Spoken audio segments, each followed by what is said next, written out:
Kinshasa, Mbote Brazzaville, Mbote partout dans le monde. Bisika nyonso tout bozali kolanda biso ngawa bino Serge Fidedi autrement appelé Motonzambe kaka ndenge bobenga ngai na pesi bino vraiment merci na ndenge bozwa toujours devoir ya kolanda émission na bino Fidedi News émission wapi tozwa mukan tozwa ndanga ya kobetela bino masolo ya bana mboka vraiment merci beaucoup merci à mon ingénieur créa donc merci aussi à Plum c'est le King vraiment naebi que lelo vous allez toujours ce côté branché to ko betela bino masolo moko ya bien kaka ndenge tout ça la ka bobo mesano merci beaucoup Kinshasa kaka ndenge to betaka masolo.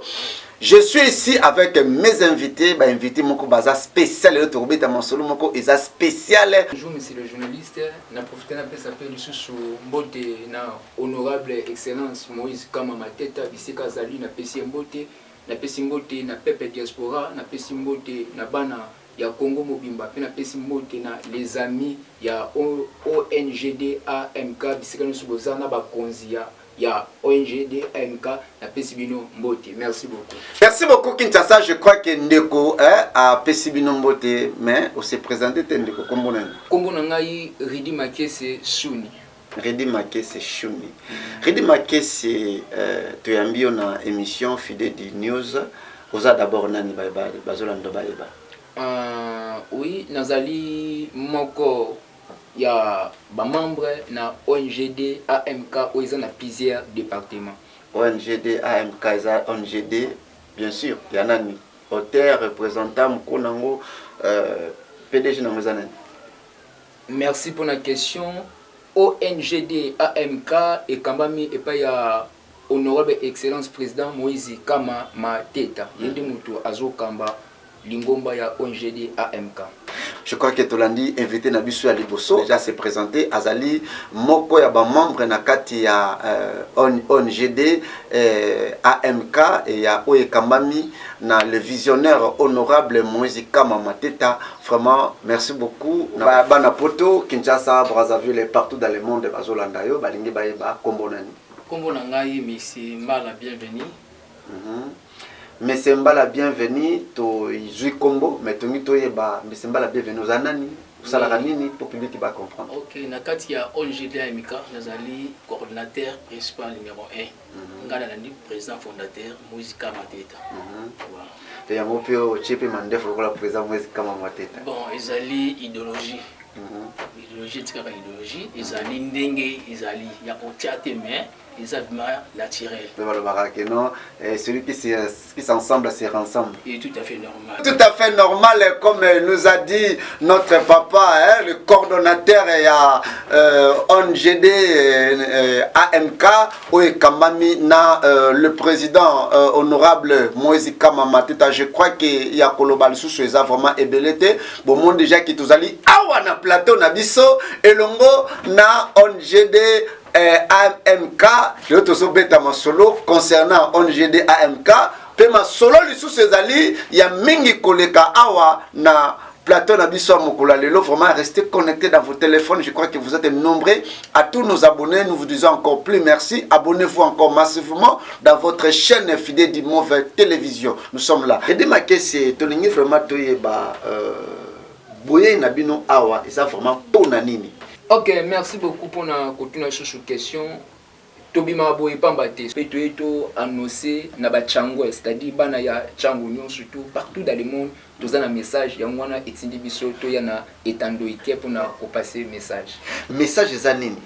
Tous on a plusieurs activités au to salisaka, c'est-à-dire ba o déjà batali biso boye na banda ku bagangi déjà peut ba comprendre.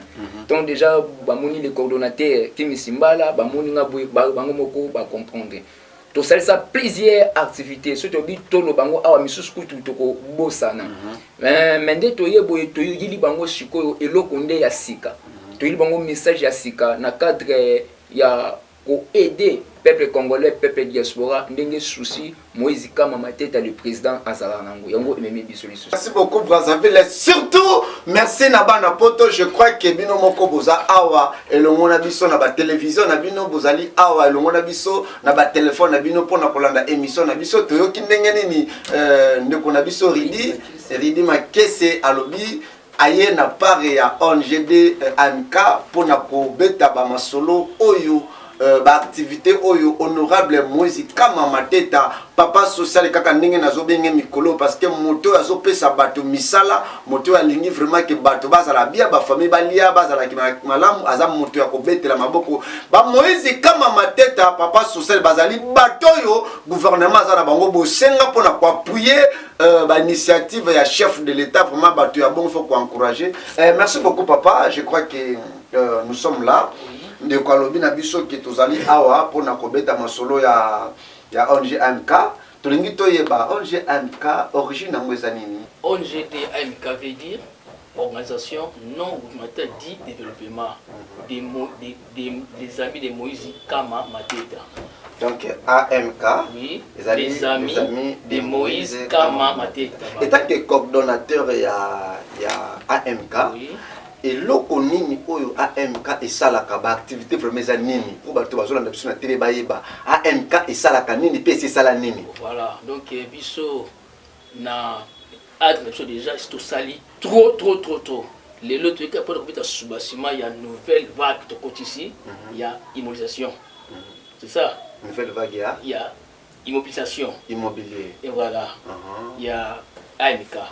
Autre côté pas de Sika. Pour Italie achat, na vente. Il y a des parcelles, il y a des concessions, il y a des appartements. Tout celui qui a besoin, qui est na Soma, na Teka, qui vient chez nous, nous avons un bureau bien approprié pour nous recevoir dans toute assurance. Si je comprends bien, ONGD AMK et Salaka Misala Ebele, mais le lot de Saka public qui est pour na Italie immobilier. Voilà. Na kata immobilier ninge bozolo bake mutazana ba concession côté ka ba concession côté ka ba mapango côté ka ba nini mais quand peut expliquer bana mboka o bazolanda yo pour ba comprendre. Kinshasa Brazzaville, je crois que nous sommes là avec vous. Nalingi vraiment tout landa très bien. Ba explication il y a agence immobilier AMK. Agence immobilier AMK kaka ndenge ba invité na nga baza ko expliquer biso ezali agence oyo ebimina kati ya ONGD AMK donc AMK ezali papa AMK les amis de Moïse Kama Mateta. Les amis de Moïse Kama Mateta. Voilà. Les alliés AMK. Voilà. Voilà, merci beaucoup. Je crois que vous êtes nombreux dans vos télévisions. Vous dites que bah se basant na kata AMK to pesibino vraiment mbote et le monde président Moïse Kama Mateta. Papa me peut ko expliquer biso, me ko expliquer public na baïba. AMK et sali agence immobilier. Bah service ces années président fondateur monsieur Moïse Kama Mateta. On a bien toujours homme propre, sérieux, sincère, papa social, Vandaki a raisonné les sous-sous, n'a pas action à sali, à Monique Pepe Conglais, à toute la personne à aide. Il y a un Sengaki, et rien tout qui n'a pas Lukaka, mais tout le pas on a n'a trois personnes, il y a mon non, c'est faux. Vous voyez, nous au jour d'aujourd'hui, à propos de Kololo Pango, mais na mbongo ya mokie. Yango a créé une initiative wana, il a créé agence wana pour aider les peuples congolais nyons partout où tu allais, à Tabana Poto, à Tabozabi, tout le monde a besoin à Somba. Où il y a un bureau, où c'est planifié, bah PCO, bah coordonné, comment faire, aux une bon aux une moyen de Somba Lopango, concession, appartement, tout, achat, na vente, tout. Donc il y a un moyen qui peut aider les populations. Faut qu'il y ait une initiative pour ça lit trop. À mon avis, ça lit trop. À continuer toujours action lentement, sérieusement, qui le soukati. Merci beaucoup Kinshasa. Je crois que le coordonnateur est à AMK déjà à Ebisibiso. Excusez monsieur. Tongi toye bato qui déjà le cordon a Pesibiso idée. Car nengo lobai qui tu vandi à poto beta masolo et belé. Il y a immobilier. Est-ce que vous avez vu immobilier planning des années, procéder pour que atteindre bino donc voilà. Merci beaucoup. Outi koloba awa soki to banyango kaka mikote ibanda kala immobilier yebani bana diaspora ba yebi awa bana ya Congo Kinshasa ba yebi bana Tchang ba yebi partout ba tunyo stu ba yebi. Lokola to yaka susu ko annoncer to susu ko annoncer bango ke toko sikoyo étape ya koteka mapango donc toza sikoyo koteka mapango aux na diaspora, aux na Congo, partout dans le monde, aux na posa ya lupango. Et si kamoko o ezali malam, tant déjà bazomona déjà, bazoka déjà président Moïse kama mateta, bazo comprendre déjà que omoko crédible. Toza batu ya niamu te so pe nini tete. Toye ko annoncer bango mapango ya bien ezali esika pe ya bien. D'ailleurs au kendaki camion ekoti omoni eza nzela o bazotonga ya njili ka série au cadre omoni, c'est-à-dire mapango za vraiment ena prince pe prince eko le kawana président Fachiku to auti ko leka wana pona abeta sete nzela basalango moi visite na lombango. Oui, ils esika moko ya bien, ils ont na bazamba te, ils esika moko pena ya bien. Si on comprend bien, ezaki na njili brasserie na commune ya Nsele, place bozote ka ba mapango, eza botukuna eza na ba terrain, ba terrain vide. Oui, ils ont ba terrain vide. Muto aza na posa azwa mapango, nombre nyonso o alingi a contacter biso na numéro o eza affiché. Tokolakisa ye akomona akosepela. Donc c'est ça. Merci beaucoup, chef. Je crois que nous sommes là avec nos téléspectateurs, Bazolandayo, surtout Banapoto, Bazolandayo, partout dans le monde. Tenez toi ba parcelle na bino, ils ont combien de mètres? Parce que ils ont combien de mètres? Merci, monsieur le journaliste. Une question au Tuni. Le président Moïse Kama Mateta n'a souci au hasard pour la pepe ya diaspora, pour la mboka na Congo, pour la bana ya Chango Mobimba. C'est-à-dire, hasard pour faciliter Moutunion surtout. Moutunion surtout, et tenunion sur ça, on a posé ça à joie. Choki aye, à Ozwango. Et tenunion surtout. Et tenunion sur, oh, Olingi 1 mètre, oh, Olingi 20 sur 15. 20 sur 20, mais nous surtout au Olingi, et na yo kaka, parce que azo contribuer du sous na kosunga population. Or basunga population na makambo o Italie ebele. Ezana batu mususu parfois na minute oyo azana posa azwate sika ya kolala. Atalu habité na fungula. Mutu azana posa possession aye, ana posa terrain aye, ana posa demi aye. C'est-à-dire limite ton nombre nyos o azana ngo. Et qu'on dépend de kaka na mutuana. Donc prix est abordable. Donc ils ont dépend de la mutuana. Donc si on comprend bien, normalement le pan ils ont dépendre na mettre au mutakoya kusoma. Client oui, client au à se présenter dans un poste ya boy. Ça va. Monsieur pas na poste à 10 mètres. Ba pesi. Vous avez na poste à 5 mètres. Ba pesi. Na poste à 20 mètres sur 20. Donc merci 10 hectares, 20 hectares, ba pesi. Na ba hectare. Ni surtout a linga ba pesa.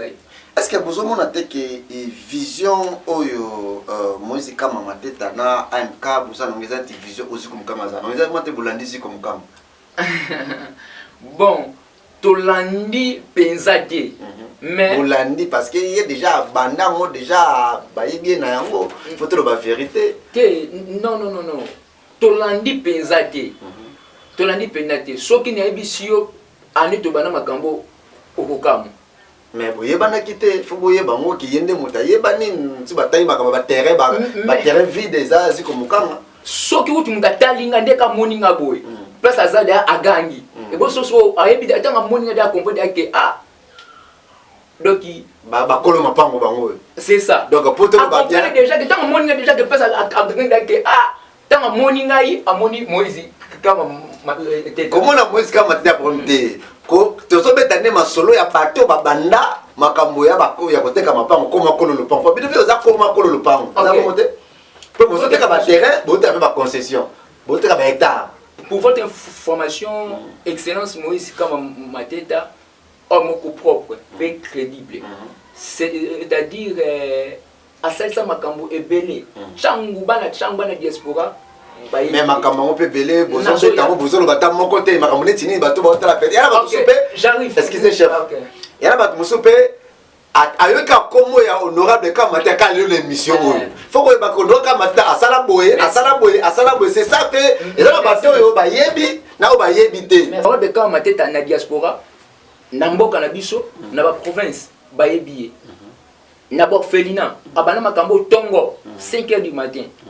Nabo Ferdinand, donc à Salissa, ba formation, il y a ba alphabet, asalisa ba formation ya ba maquillage après ça ba maputa ya ba maman chaque temps après ça ka biloko ya bana ya kolia chaque bonne année ba le 25 ba tout ba joaka ezana ba organisation ba ONG de mususu ye atendaka ko porter bango loboko na ye apesi tant na biso ke bato ba moninga yi ba reconnaître ba yebi c'est-à-dire tango alobi ke nazo sala likambobo na grâce à Nzambe a osala ngo pe akokisi makambo ya ba immobilier et bandi leloté depuis ce qui n'a pas sanité depuis 2009 depuis 2009 on est là.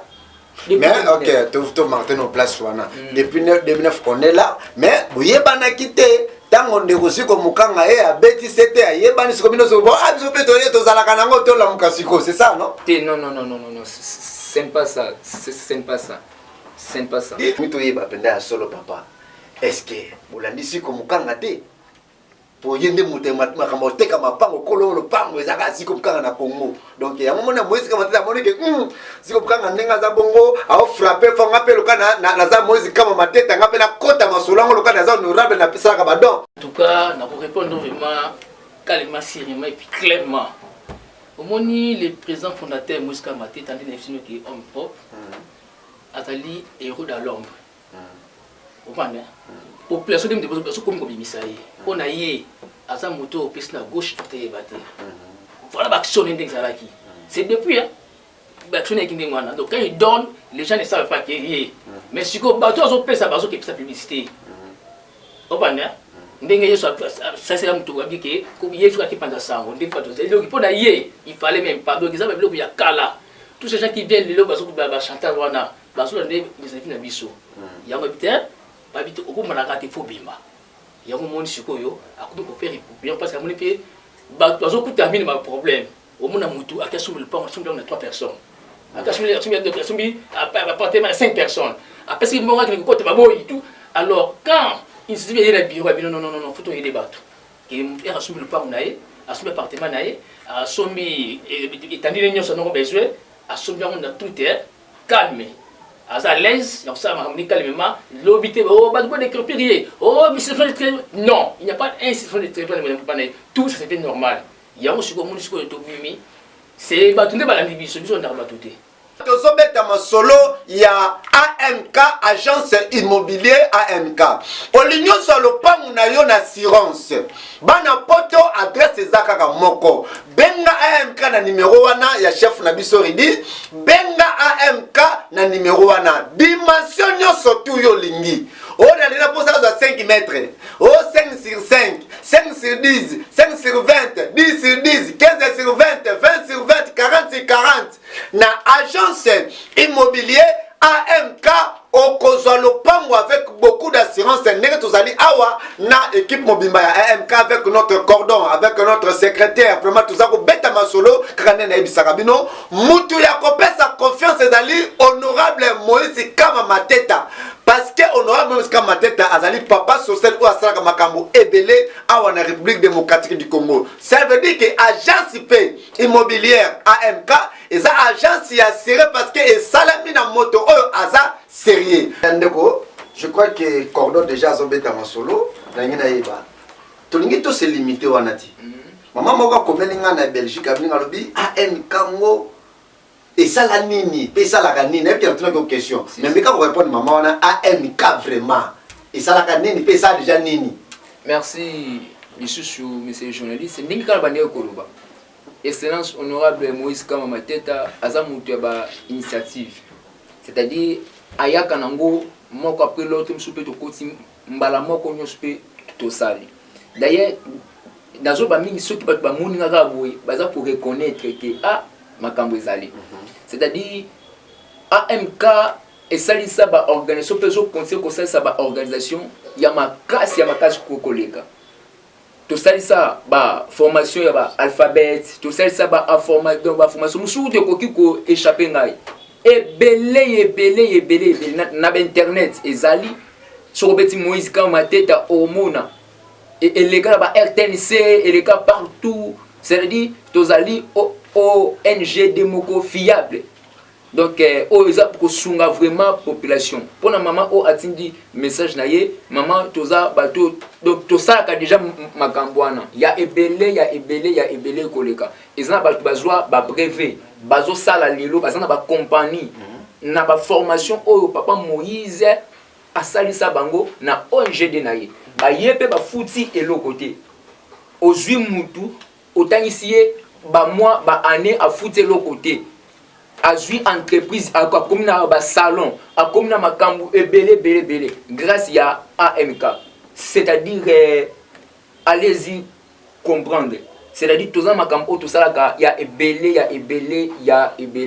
kokoleka ndeko ndenge nini azali ko pesa masolo Kinshasa Brazzaville kaka ndenge na yebisaka bino na pesa bino merci à chaque fois parce que sabino biso ba o ba fidèle de tous les côtés merci toza kobeta masolo ya agence immobilier AMK bana mboka ngawa bino Serge fidèle du autrement appelé Motonzambi kane na yebisaka bino bozo mapango na bino avec beaucoup d'assurance awa na MK agence immobilier AMK okozwa ba terrain okozwa hectare okozwa ba concession nyonso tout awa avec beaucoup d'assurance quand les bisaki bino na kati ya sport na bi zwa lopango na yo na AMK pe vanda na kimia parce que awa eza na maboko ya yemoko honorable Moïse Kama Mateka. Merci beaucoup papa. Tolingi to tuna question o ndeko moko abenga na Londres akomelinga albina lobi président fidèle dit est-ce que bandeko ya immobilier Moïse Kama Mateta bazali na ba matériel to pe bazana équipe ya construction ya question de kosoma pango ba terrain poto tonga. Vraiment merci beaucoup monsieur le journaliste en tout cas na CP la moto na yo na zela ko bima na boké binions en tout cas là la première bébé côté wana il n'y a pas peur tout est bon on a tout avec tout sauf rien. Nous sommes pour ça qu'on a biso, oye tout ça, les papiers pampesili, au bas tomber ndako, pampesili dimension, nous sommes tout, on a tout, on manque rien du tout, donc tout est là. La concession d'abino, ceux qui m'ont taillé à sommer le pain, on a eu. Ils ont la possibilité à causer de ciment, ils ont la possibilité à causer de zélo. J'ai bien dit et je répète que tout est là, nous sommes, tout ça nous sommes. Donc, aux a sécurité dans nous sommes. Même côté Mikanda, tout ça va mettre avocat. On a tout avec nous. Tout est allé. Et ça, c'est pour nous gâter. On lit construction, on a construit Baroya, ça les lios. On lit Bacha, tout. Et puis la mort à mon cœur, les restes, on peut savoir malembe, ti aussi là-bas. Donc, si je comprends bien, quand on a agence immobilier AMK, on peut s'appeler bon ndam. Exactement. On y est tout solo, nous avons un ndam, tout une ndam, voilà. La question ici quand on a mis canal nous surtout complet. On dit que ça fait ça na yo biso to kata mbongo malembe même tiki no ekosi laka. Mais aussi le pas no ya assurance. Okota mu komote ba tungisa yo o te okomona oyo kuti ba katombo. Donc ils allaient déjà bien instruit dans ma mounions. Tout est là. J'aimerais aussi poser une question pour l'andisa maman nana na France à tout na lobby est-ce que papa on a besoin de cadastrer? Oui.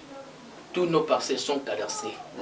Premier jour, tout ça, quand on se dit que la pampa vite fait tout cadastre, tout, donc tout est déjà cadastré. Donc, tout, quand j'ai tout est là, donc il n'y a pas de souci à avoir faire. Donc, tout est en marche normale. Donc, tout est en solo, papa. Tout est en solo, il y a un bon maté. Exactement. Parce que na Kinshasa, aventure, il est belé. Mandé tout le cas, na TV, bonné, tout ça, na minute, na internet, partout dans le monde, bah, la bichou. Bah, na poto, bah, il y a base à la Syrie. Base à la Syrie que ma part on a bien cadastré. Ma part on a bien non, ils ont un problème T. C'est ça le qu'on est dans une na martelé à moi. Ils ont bisika oyo on a décidé. Et donc bah qu'il est si bah kota. Il y a entendu c'est que ils ont dit bon il y a l'homme. Mais puis que bateau habité tété, au mani trop. Faut obima bateau bien bilé. On a plus de monde là-bas. Plus de monde vraiment. Donc il y a des lotés. Vous tous allez rawana. Dans sa place, on a boyé. Bon, on a mis sur le terrain, on a monté, on a tapé, il est là, on a déjà. Mais il est très kitoko. très très kitoko. Merci beaucoup Kinshasa, merci beaucoup Brazzaville. Je crois que tous allez toujours awa et l'ongona on GD AMK, il y a honorable Moïse Kamamateta papa social. Tous allez awa na cadre ya agence immobilier AMK, ils allez nouveau entreprise oyo na lolenge honorable Moïse Kamamateta asala kamisala ya malamu asomba ba concession na ye ebele azala kanango tellement ebele amonite pona ko sunga vision ya mokonza mboka ye a disposer sikoyo ba concession na ye pour que bana mboka oleba kende ko somba ka ba mapango yake asombi lelo na compte chef coutumier lo ba yeba botolie Moïse Kamamateta honorable papa c'est papa moko bien alobi apesi bana mboka apesi bana poto apesi congolais nyonso tu na diaspora opportunité ya kokoma kololo pango na mbongo ya muke. Merci beaucoup Kinshasa, merci beaucoup ndeko na ngai. Tolingi to tuna boye ba bazolanda biso na poto partout ba liba tuna boye. Mapango bino bote kawana na AMK, l'agence AMK. Est-ce que ça va chef coutumier dit? Papa. Eza eloko to biloko ya honorable Kamamateta. Na souci o azana nango ya peuple diaspora, pe ya peuple congolais. Pe na kosunga vision ya mokonza mboka ayoki parfois ndenge batu mususu baza komitungisama na bandaku na makambo ebele atiango mpona population na ye o population oye alingaka mingi d'ailleurs soki okiti na Jules Brasserie wana babandeko na biso ya bakamion na baoyo bameka moto otuni bango kaka ke bomema ngai epai ya papa Moïse Kamamateta directement bazio to bisi bango bo directement bazio bamemi okuna bayebi ke eza ya ye biloko na ye nyonso tu ya ye atia ngo pona kosunga population donc pona papa Moïse Kamamateta donc population eyebi population de mutu epusaka ye papa to na posa bo sala bo pona biso nde ye ayebi na ko accepter donc il y a ça faible na décision ya population. Vraiment, honorable Moïse Kamamateta, aza faible na demande de la population. Merci beaucoup, chef. Tolingi siko to kota ce qu'on a profondeur. Pour na mutu azwa lupango na agence immobilier AMK na ndili brasserie a usala ne a pousser ndengeni. Bon, yango parfois toleki na ba etandoike pona ko alerter ko ebisa population mususu o parfois parti mususu bazoye ba mais bat mususu bazoye ba te. Papa Moïse a dit que tu es quitté. Yango toleki na baitando ike mutu nyeso akomona ayebake makambo ndenge eza ayebake mapango ndezo tekama. C'est ça, mapango ndenge eza kotekama. Mutu oyo aza na posa. Moi si mobile papa maman ndeko moi si mobile ana posa azolupango. A contacter biso na numéro oyo eza affiché a bengi biso. Donc solo ba affiché wana pe azomona ni angote. Meka koloba mona munoko. Ils affichés mais on ne peut pas ça la bien. Kasi numéro oyo bazote eza 089 16 948 17. Soki a bengi nde toko expliquer ye toko yebisa ye. Procédure eza simple eza kututé oyo azana posa zwa. Et ekopesa melaye. Merci beaucoup oyo azana posa zwa ekopesa melaye. Ba référence ya ba bureau na bino. Bato bazana Kinshasa awa na bandeko bazana poto akuza peut-être na besoin atinda ndeko na ye aya visite référence ya ba bureau na bino za ndengeni. OK, à part numéro autopsie ya 089 16 948 17 bureau na biso pour au moins que toza bato o toza fiable et beti ba année na ba année esika wana toza na commune ya Njili toza na quartier 7 avenue commerciale numéro 348. C'est-à-dire toza kaka na Prince Kakawana. Toza na Prince Kakawana, toza entre vidéo na école Moabi. Na Prince wana soko tuni kaka ONGD AMK ba ko expliquer ba bureau na biso etandami wana. Eza ba bureau ebele. Wana nde bisika ba bureau na biso ezwami. Merci beaucoup. Je crois que bana Kinshasa, bana poto, partout diaspora bino ba bozolanda biso. Toyoki bien ndenge ndeko apesa s'il vous plaît ndeko moko atuninga na bisolo moko olibisi bango eza na njili na quartier c'est ce que bato bakuta chango bato excusez bato bakuta lukunga mwamba nini bakokitela wapi Ok, merci beaucoup. Pour répondre, mais nous la question autour de qui est cadastré. Mais est-ce que vous avez que vous avez journaliste fiable? Mais nous avons une descente. Vous avez une descente. Au moins qui un numéro cadastré. Oui, cadastral. Cadastral. Au moins qui numéro cadastral. Il y a une concession. On a un monde qui n'a tout le monde pour répondre. Na zone pour expliquer peuple congolais que aux fiable au monaki. Le coup là au confirmer bango nga suna su ko reconfirmer bango. Voilà. Eza cadastre. Nga peut-être eza makambo ya chef. Nga peut-être na ko bisa ngo eza cadastre nga la journée ba ondimela ngati. Fo yo mo bondo sali ni expliquer bango eza cadastre. Ya mona zone c'est bango pour na makambo wana donc makambo eza bien. Ba terrain surtout côté wana numéro eza cadastral donc plus on a eza bien. Ce qui osa na s'intéresse. Te oza na s'intéresse te oza outi libanda ya changu. OK. Okitela wapi po koma na bureau, okitela bi po koma na concession. Voilà. OK, ce qui au l'équipe déjà bureau, voilà. Pour matiti. Aujourd'hui quartier 1. Soit quartier 1, soit Kirimbuta. Ce qui nazo kende s'intéresse. Ce qui au qui s'intéresse. Bureau eza na commercial ils ont un gile commercial numéro 348. Wana, tu as une référence entre Moabi na salle vidéo. Tu as une carte wana. Pendant aucun de ce concession, tu as aucun kuna et pas na biso. C'est-à-dire Kolongwa, bureau na biso. Si gile brasserie, moto to camion na quelques minutes au commis gile brasserie. Dans quelques minutes sur Olongen gile brasserie wana. Obi nanzela oya ya rocade obi boti kanga epa ya Jibril so olongana kana epa ya Jibril donc ba moins de 7 minutes oza epa ya Jibril je me nazoluka concession ya papa Moïse kama mateta ONGD AMK ba bisuka kite ngwana c'est-à-dire pas Jibril ti okoma kuna 5 minutes soko calculer soko njil brasserie ti epa na biso c'est-à-dire ba 10 minutes okomi kuna. Merci beaucoup, Njili Brasserie, pour na kokoma, ba 10 minutes au komikuna. Merci Kinshasa, Mendeko, Nazozongirayo. Papa, merci beaucoup. Na limite aux hommes, surtout marquer les places wana ya adresse, place wana ya lié. Ndenge ndeko to ko biso. Ah parce que tolingi, bato ba olanda biso ba yeba na précision ya endroit ya bureau, ba na précision ya endroit ya nini, ya concession. Nazana Victoire. Nazana Ipen, nazana commune ya Kinshasa, nazana Lukunga, nazana Funa, nazana exemple ba commune wana. Tout le monde tout ça peut mwamba parce que ça changu.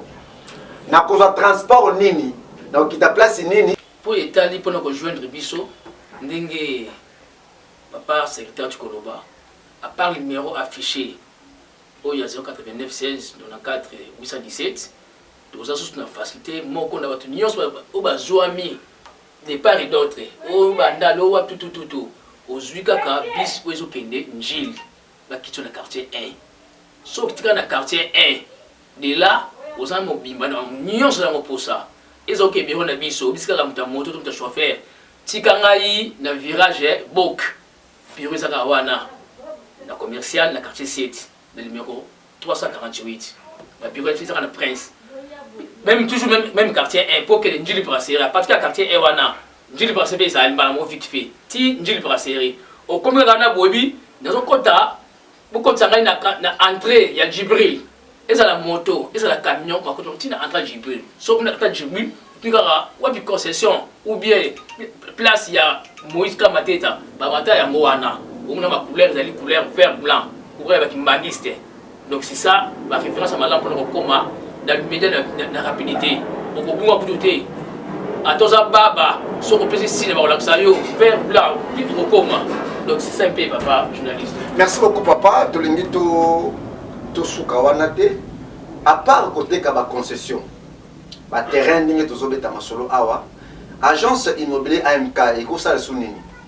Et tu as sounini. Est-ce que tu as la possibilité de faire le pango dans les bandes ya Njili Brasserie ou bien usika na Njili Brasserie? Voilà. Nakanisa aujourd'hui c'est une question parce que tu n'as répondu qui mais peut-être tu très attention tu j'avais dit que nous vend tout partout nakata Congo. Et ah tu bando beta no masolo ya ba ba parcelle ba comment kolo le pan. Voilà. Ce qu'on est dans le sens que toi bagué. Quand on tout partout on a excusez papa. Tant on tout partout on a. Vous t'as comprendre aibika que also va peut-être ba terrain à part dire ba ça que côté à part ba terrain.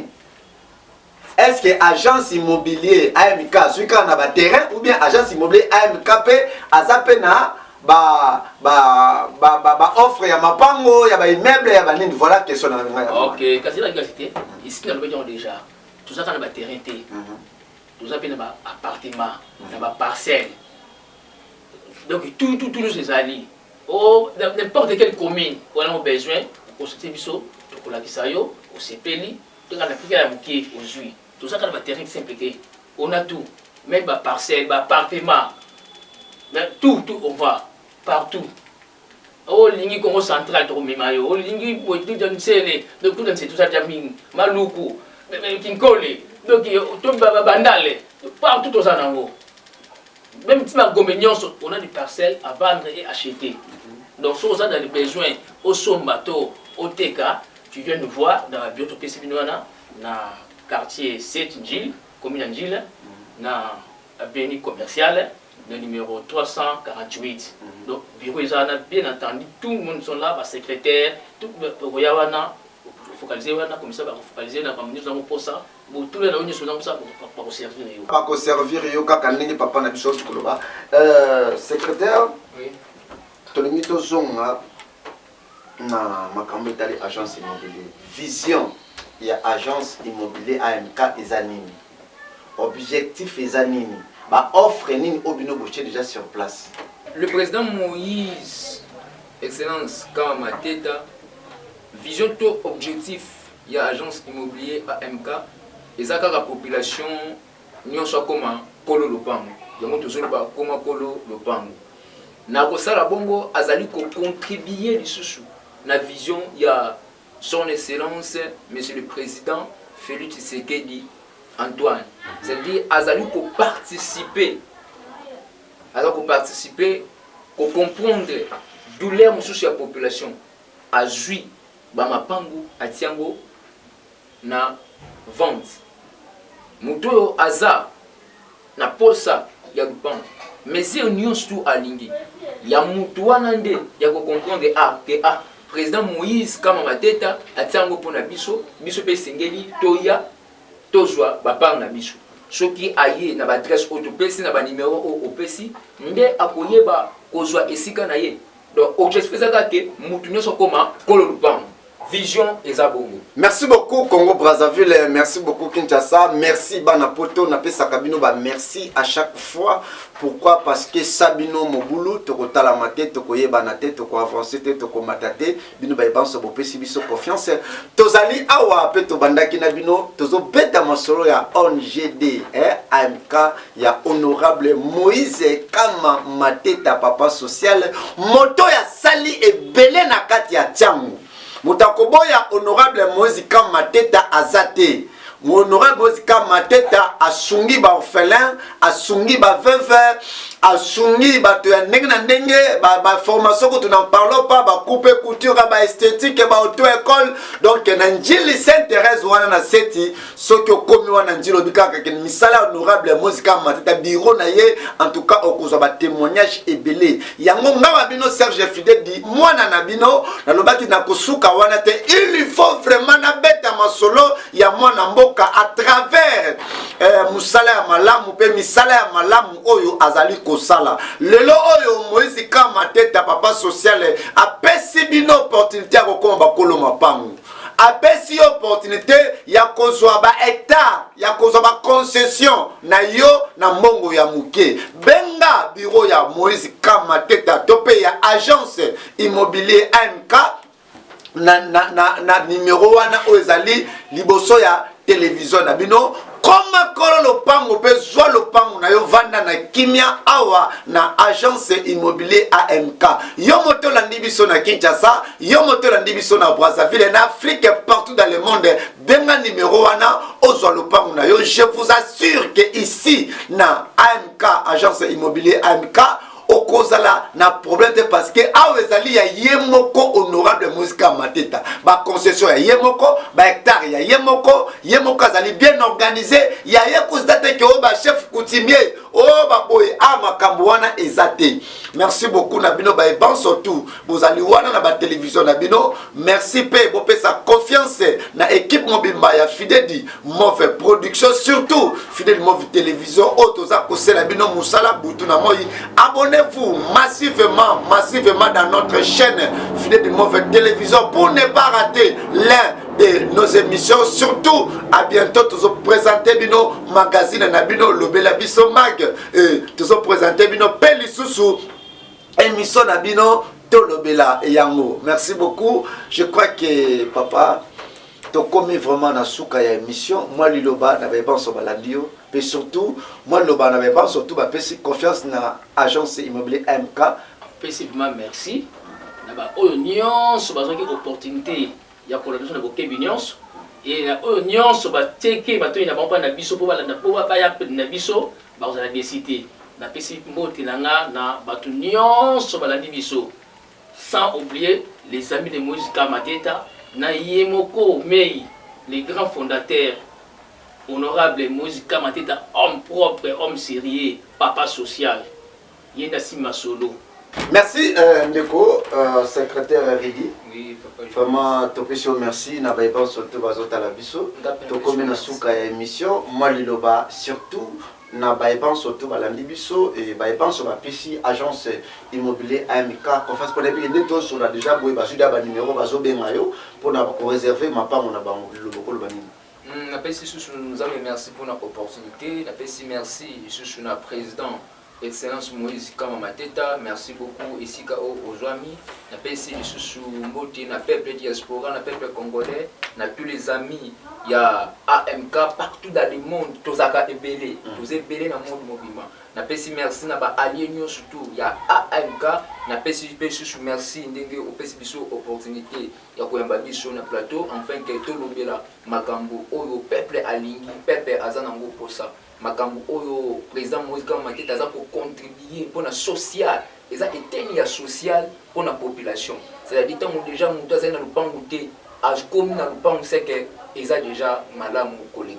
De PC merci na batunyo surtout au balandi biso na ba etando ikie bisikanyo so balanda biso to PC bango merci beaucoup. Merci Kinshasa, merci kaka ndenge na lobaka chaque temps à chaque moment bino ba pense bo pesa biso confiance tozala kina bino pe tozala bino toujours to bandaki na bino pe to suki na bino émission ya lelo Fidèle News na masolo ya Lopango awa na agence immobilier AMK ya yemoko honorable Moïse Mateta papa social awa eza ba chef coutumier te awa soki osi lopango na yo ovandi na kimia mapango bien cadastré ici vraiment okozala na kimia parce que awa honorable akoyate député akoyate moura akoyate pour la kodécraper yo kolongola yo awa osi lopango na yo opemi na kimia. Merci na baïban surtout bobandaki na biso pe bokome na biso na suka ya émission ya mokona lelo ngaba bino Serge Fidèle dit autrement appelé Motonzambe na pesi bino au revoir tokutani na numéro prochain.